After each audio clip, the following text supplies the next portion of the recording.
7 fakta mengejutkan tentang orang kulit hitam dalam Alkitab yang tidak pernah mereka ceritakan kepada Anda. Selama berabad-abad, Anda telah dibohongi. Kebenaran tentang orang kulit hitam dalam Alkitab telah lama dikubur di bawah kesalahpahaman, setengah kebenaran, dan kebohongan terang-terangan. Banyak dari kita tumbuh dengan gambaran yang terdistorsi tentang tokoh-tokoh Alkitab, penggambaran Yesus yang berwajah Eropa para nabi yang diputihkan, dan keberadaan Afrika yang dihapuskan.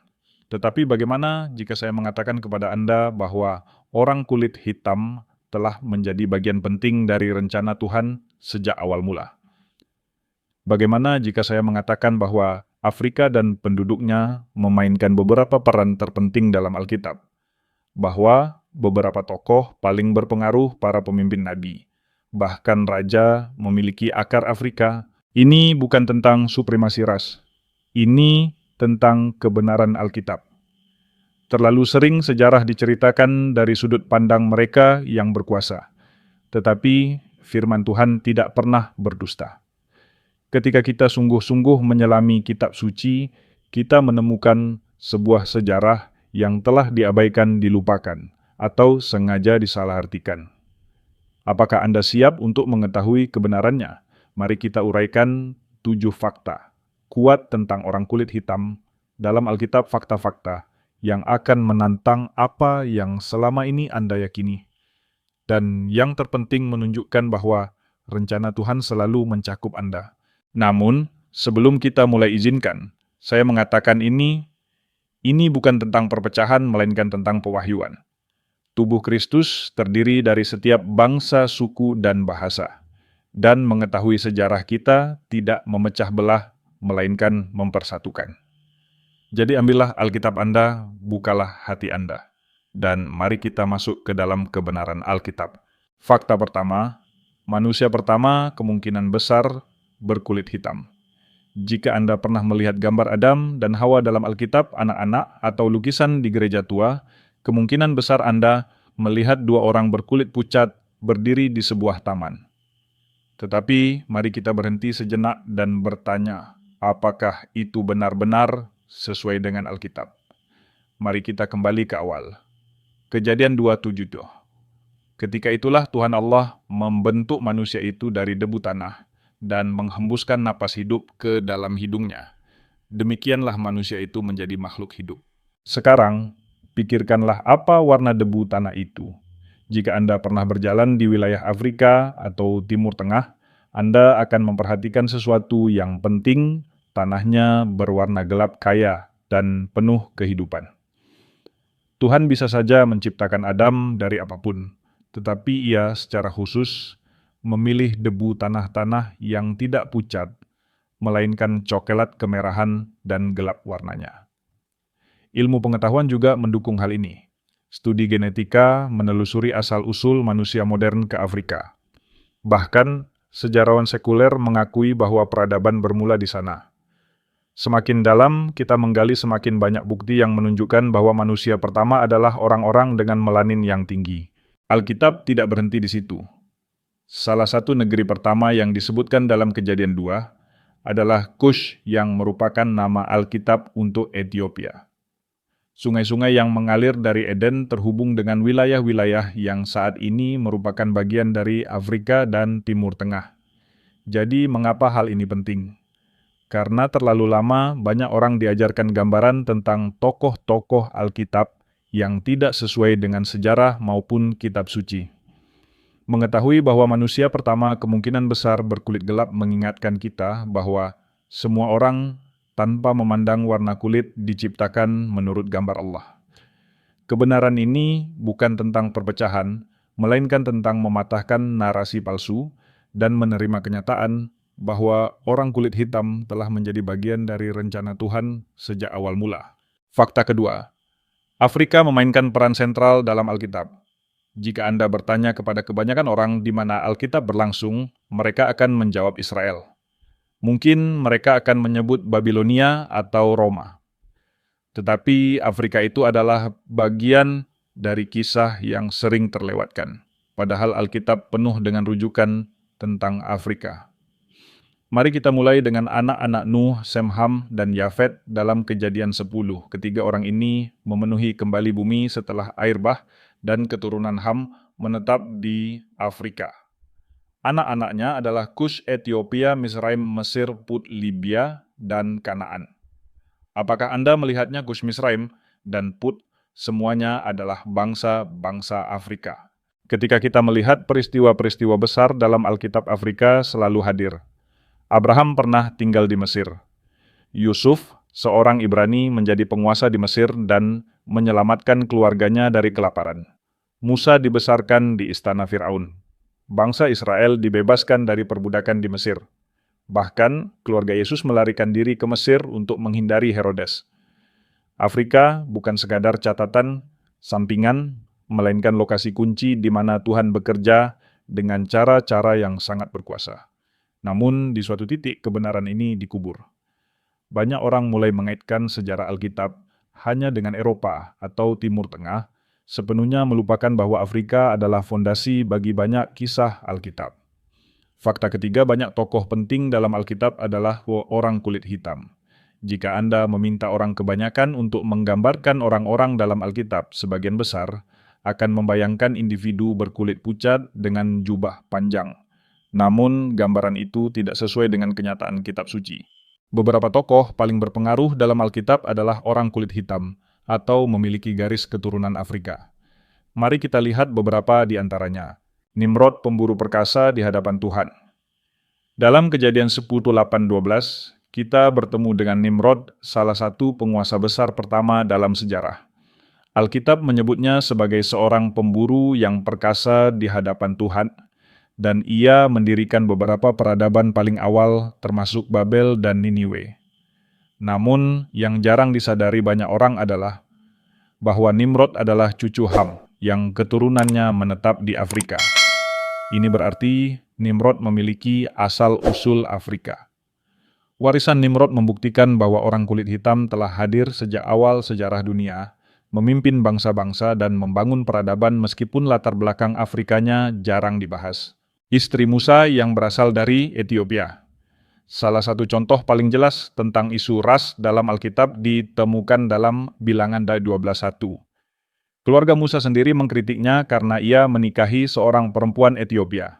Miriam dan Harun berbicara menentang Musa karena perempuan Ethiopia yang telah dinikahinya, sebab ia memang telah menikahi seorang perempuan Ethiopia.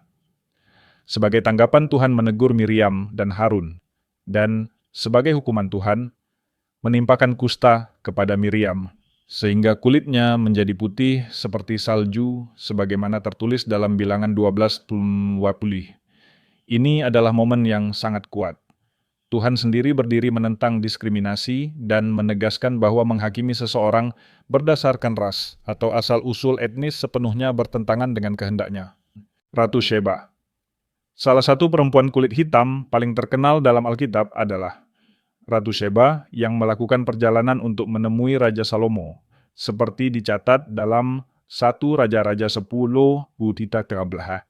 Ia berasal dari sebuah kerajaan Afrika yang makmur, kemungkinan besar dari Ethiopia atau wilayah Yaman saat ini.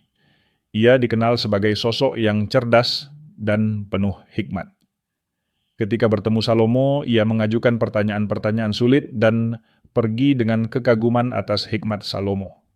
Namun, ada hal yang jarang diketahui, banyak orang tradisi Ethiopia menyatakan bahwa Ratu Sheba dan Salomo memiliki seorang putra bernama Meneliksai yang kemudian menjadi kaisar pertama Ethiopia. Ini berarti garis keturunan kerajaan Ethiopia dikaitkan dengan keluarga Daud. Simon dari Kirene orang yang memikul salib Yesus. Ketika Yesus sedang dibawa menuju penyaliban para serdadu Romawi, memaksa seorang pria bernama Simon dari Kirene untuk memikul salibnya, seperti tertulis dalam Markus 15:21. Kirene terletak di Afrika Utara di wilayah Libya modern. Ini berarti Simon kemungkinan besar adalah seorang pria kulit hitam. Pikirkan hal ini pada hari paling penting dalam sejarah ketika Yesus memikul dosa dunia, seorang pria kulit hitam diberi kehormatan untuk membantunya memikul salib. Sida Ethiopia, dalam Kisah Para Rasul, 82 Postata 40. Seorang pejabat Ethiopia sedang duduk di keretanya sambil membaca kitab Yesaya ketika Filipus, sang penginjil yang dipimpin oleh Roh Kudus, menjelaskan Injil kepadanya. Pejabat Ethiopia itu percaya kepada Yesus, dibaptis di tempat itu juga, dan kembali ke Afrika sebagai salah satu orang Kristen pertama yang tercatat dalam Alkitab. Ini berarti kekristenan telah sampai di Afrika sebelum mencapai Eropa. Mengapa semua ini penting? Karena ini bukan tokoh-tokoh kecil atau tidak berarti. Mereka adalah pemimpin penguasa dan individu dengan makna rohani yang mendalam. Kehadiran mereka dalam Alkitab mengingatkan kita bahwa orang kulit hitam selalu menjadi bagian dari kisah Tuhan jauh sebelum perbudakan kolonialisme atau pembagian rasial modern. Fakta keempat, kutukan HAM adalah sebuah kesalahpahaman. Salah satu kebohongan terbesar yang pernah diajarkan adalah gagasan bahwa orang kulit hitam dikutuk dalam Alkitab. Keyakinan ini telah digunakan selama berabad-abad untuk membenarkan perbudakan dan penindasan. Padahal hal itu didasarkan pada penafsiran kitab suci yang sepenuhnya keliru. Mari kita lihat apa yang sebenarnya dikatakan Alkitab. Dalam Kejadian 18 pada Rabu 7, setelah air bah Nuh menanam kebun anggur minum anggur terlalu banyak, dan tertidur dalam keadaan telanjang di dalam kemahnya. Anak laki-lakinya Ham melihat keadaan ayahnya dan memberitahukannya kepada saudara-saudaranya. Sebaliknya Sem dan Yafem menutupi ayah mereka dengan penuh hormat tanpa melihatnya. Ketika Nuh terbangun dan mengetahui apa yang telah terjadi, ia mengucapkan kutukan. Namun, bagian terpenting sering diabaikan. Terkutuklah Kanaan, hendaklah ia menjadi hamba dari hamba-hamba bagi saudara-saudaranya. Kejadian 9:25. Perhatikan dengan saksama Nuh, tidak mengutuk Ham. Ia mengutuk Kanaan, salah satu anak Ham. Sekarang, mari kita jelaskan beberapa hal penting. Pertama, keturunan Kanaan tidak menetap di Afrika, melainkan di wilayah Timur Tengah yang kini mencakup Israel, Lebanon, dan Suriah. Kedua kutukan tersebut bersifat spesifik dan hanya ditujukan kepada Kanaan, bukan kepada seluruh keturunan Ham. Ketiga nubuat ini digenapi ketika bangsa Israel menaklukkan tanah Kanaan, bukan dalam perdagangan budak transatlantik. Lalu, bagaimana kebohongan ini digunakan terhadap orang kulit hitam selama berabad-abad para pedagang budak dan teolog rasis memutarbalikkan kisah ini untuk mengklaim bahwa semua orang kulit hitam dikutuk untuk menjadi budak. Ini adalah kebohongan besar. Tidak ada satupun ayat dalam Alkitab yang mengatakan bahwa orang kulit hitam dikutuk atau ditetapkan untuk menjadi hamba. Justru sebaliknya Alkitab secara konsisten menentang penindasan. Dalam Keluaran 20:16 tertulis bahwa siapapun yang menculik seseorang dan menjualnya atau masih menahannya ketika tertangkap harus dihukum mati. Ini adalah kecaman langsung terhadap praktik perbudakan. Gagasan bahwa orang kulit hitam ditakdirkan untuk diperbudak hanyalah konstruksi buatan manusia yang digunakan untuk memanipulasi kitab suci demi kekuasaan dan kendali. Sepanjang sejarah, orang-orang jahat telah menyalahgunakan Alkitab untuk membenarkan kejahatan mereka sendiri. Namun, firman Tuhan jelas, semua manusia diciptakan menurut gambarnya.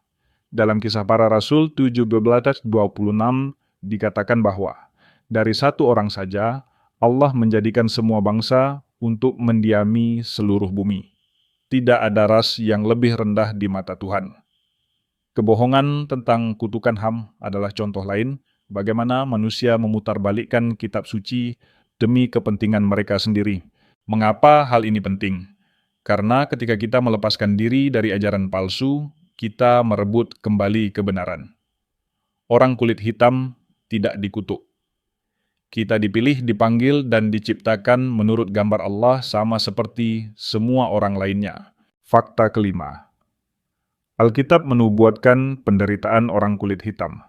Salah satu hal paling kuat tentang Alkitab adalah bahwa kitab ini tidak hanya mencatat sejarah umat Tuhan, tetapi juga menubuatkan masa depan mereka. Banyak orang percaya memperhatikan bahwa beberapa nubuat tentang penderitaan penawanan dan penindasan memiliki kemiripan yang mencolok dengan perjuangan historis orang kulit hitam. Mungkinkah Alkitab telah berbicara tentang penderitaan ini jauh sebelum semuanya terjadi? Mari kita melihat Ulangan 28, sebuah pasal yang memuat nubuat tentang berkat dan kutuk. Tuhan menjelaskan bahwa ketaatan membawa berkat, sedangkan ketidaktaatan membawa konsekuensi. Salah satu ayat yang paling mencolok adalah Ulangan 28 Naomi Pelapa yang mengatakan bahwa Tuhan akan membawa umatnya kembali dengan kapal-kapal menjual mereka sebagai budak laki-laki dan perempuan kepada musuh-musuh mereka, namun tidak ada yang mau membeli mereka. Gambaran tentang dibawa dengan kapal sangat mengingatkan pada perdagangan budak transatlantik. Dijual sebagai budak mencerminkan berabad-abad perbudakan paksa. Ungkapan tidak ada yang mau membeli dapat dipahami sebagai kenyataan bahwa bahkan setelah perbudakan berakhir, penindasan dan diskriminasi tetap berlanjut.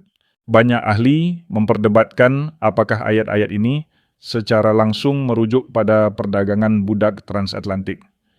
Namun, satu hal yang jelas, gambaran penderitaan dalam pasal ini memiliki kemiripan yang kuat dengan apa yang dialami orang kulit hitam sepanjang sejarah. Alkitab juga penuh dengan peringatan tentang penindasan. Tuhan berulang kali menegaskan bahwa ketidakadilan akan terjadi, tetapi Ia juga berjanji akan menegakkan keadilan.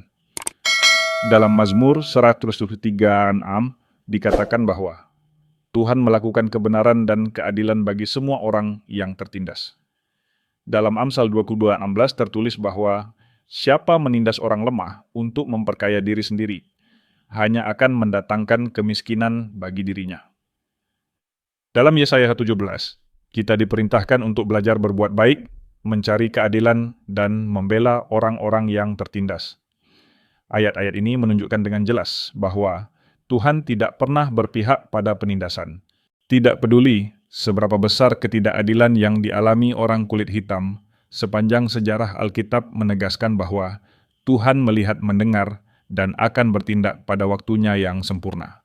Dari penderitaan menuju penebusan. Perjuangan yang dialami orang kulit hitam, mulai dari perbudakan segregasi kolonialisme hingga rasisme adalah nyata dan menyakitkan. Namun, Alkitab juga mengingatkan kita bahwa penderitaan bukanlah akhir dari cerita. Dalam kitab Keluaran, Tuhan membebaskan bangsa Israel dari perbudakan di Mesir. Dalam kitab Hakim-Hakim, Tuhan berulang kali menyelamatkan umatnya dari penindasan. Dalam Perjanjian Baru, Yesus datang untuk membebaskan orang-orang yang tertawan. Tuhan adalah Allah yang adil, dan tidak ada penindasan yang berlangsung selamanya. Penderitaan orang kulit hitam tidak tersembunyi darinya, dan rencana Tuhan selalu mengarah pada pembebasan, pemulihan, dan kesembuhan. Fakta keenam, rencana Tuhan bagi semua bangsa mencakup orang kulit hitam. Salah satu kebohongan terbesar yang pernah diajarkan adalah bahwa kekristenan adalah agama orang kulit putih. Pernyataan ini sama sekali tidak benar. Orang kulit hitam telah menjadi bagian dari rencana Tuhan sejak awal. Dan Alkitab dengan jelas menyatakan bahwa kerajaan Allah diperuntukkan bagi semua manusia. Dalam Kisah Para Rasul 17:26 dikatakan bahwa dari satu darah Allah menjadikan semua bangsa untuk mendiami seluruh bumi. Ayat ini menegaskan bahwa tidak ada ras yang lebih unggul atau lebih rendah, semua manusia adalah ciptaan Tuhan. Peran orang kulit hitam dalam gereja mula-mula seringkali diabaikan. Banyak orang tidak menyadari bahwa beberapa gereja Kristen paling awal berdiri di Afrika. Dalam Kisah Para Rasul 13:1 disebutkan seorang bernama Simeon yang disebut Niger, yang berarti hitam. Ia adalah salah satu nabi dan pengajar dalam gereja mula-mula. Gereja di Alexandria, Mesir menjadi salah satu pusat kekristenan paling berpengaruh di dunia kuno. Agustinus dari Hippo, salah satu bapa. Gereja paling terkenal adalah seorang Afrika, dan tulisan-tulisannya membentuk teologi Kristen selama berabad-abad. Gagasan bahwa kekristenan dibawa kepada orang kulit hitam melalui kolonialisme adalah keliru. Faktanya Afrika adalah salah satu wilayah pertama yang menerima Injil. Orang kulit hitam telah menjadi bagian dari iman Kristen sejak awal, bukan sebagai penerima pasif, melainkan sebagai pemimpin pemikir dan saksi iman. Injil tidak berasal dari Eropa dan iman Kristen tidak dimonopoli oleh satu ras atau budaya. Keberagaman di surga. Salah satu gambaran paling indah dalam Alkitab ditemukan dalam Wahyu 7, Yesidius 9. Di sana digambarkan suatu kumpulan besar yang tak terhitung jumlahnya dari setiap bangsa, suku, kaum, dan bahasa berdiri di hadapan takhta dan anak domba. Surga bukanlah tempat bagi satu ras atau satu kelompok tertentu. Surga adalah tempat di mana semua bangsa dan semua warna kulit akan menyembah Tuhan bersama-sama. Gambaran ini menegaskan bahwa keberagaman bukanlah kecelakaan, melainkan bagian dari rencana ilahi Tuhan. Mengapa hal ini penting? Karena ini mengingatkan kita bahwa orang kulit hitam bukanlah tambahan belakangan dalam kerajaan Allah. Kita selalu dimaksudkan untuk menjadi bagian dari rencananya. Jika Anda pernah merasa bahwa kekristenan tidak mencakup Anda, atau jika Anda pernah diberitahu bahwa iman Anda adalah sesuatu yang dipinjam dari orang lain, ketahuilah, ini Anda adalah bagian dari rancangan ilahi Tuhan dan tidak ada yang dapat mengubah kebenaran itu. Fakta ketujuh, orang kulit hitam memiliki warisan dan tujuan ilahi. Jika ada satu hal yang perlu Anda ingat dari semua ini, biarlah itu adalah kebenaran ini Anda bukan sebuah kesalahan. Anda tidak dilupakan. Anda adalah bagian dari rencana ilahi Tuhan. Terlalu sering sejarah orang kulit hitam hanya diceritakan melalui kacamata penderitaan, perbudakan, penindasan, dan kesakitan. Namun, kebenarannya jauh lebih besar dari itu. Sejak awal mula, orang kulit hitam selalu menjadi bagian dari sesuatu yang lebih besar. Tuhan memiliki tujuan ilahi bagi orang kulit hitam, dan tujuan itu masih terus berlangsung hingga hari ini. Warisan rohani yang kaya. Kita telah melihat bagaimana Afrika memainkan peran sentral dalam Alkitab, dan bagaimana banyak tokoh Alkitab berasal dari latar belakang Afrika. Namun, yang lebih kuat lagi adalah bagaimana Tuhan menggunakan orang kulit hitam untuk membentuk iman. Orang Kristen Ethiopia termasuk di antara pengikut Yesus yang paling awal. Gereja Afrika melahirkan beberapa pemikir Kristen terbesar dalam sejarah, termasuk Agustinus.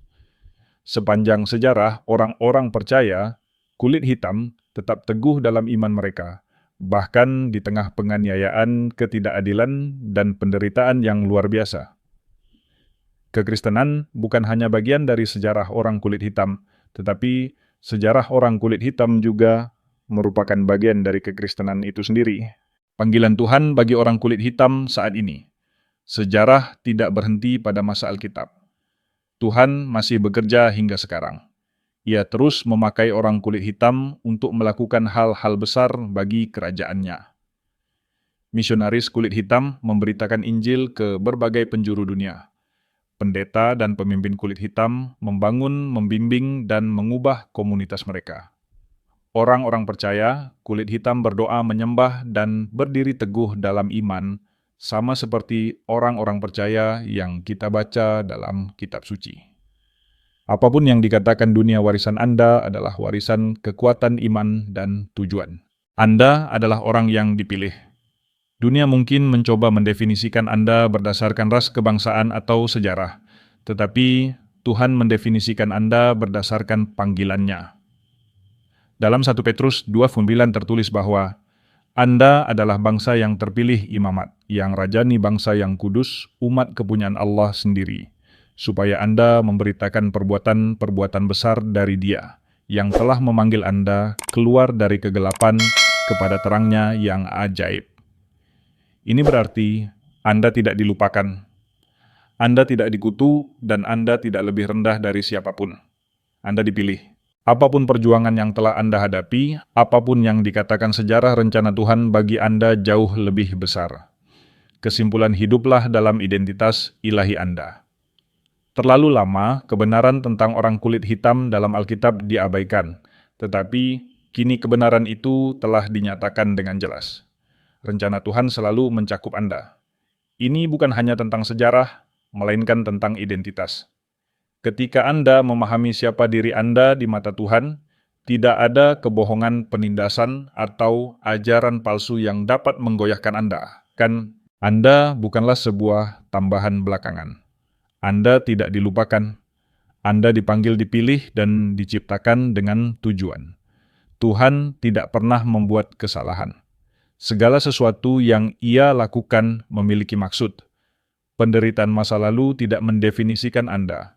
Tuhanlah yang mendefinisikan Anda. Ia telah menempatkan kebesaran di dalam diri Anda. Dan Ia masih terus menulis kisah hidup Anda. Sekarang pertanyaannya adalah, apa yang akan Anda lakukan dengan kebenaran ini? Apakah Anda akan membiarkan dunia menentukan siapa diri Anda, ataukah Anda akan berdiri teguh pada apa yang Tuhan katakan tentang Anda? Apakah Anda akan tetap diam, ataukah Anda akan membagikan kebenaran ini kepada orang lain?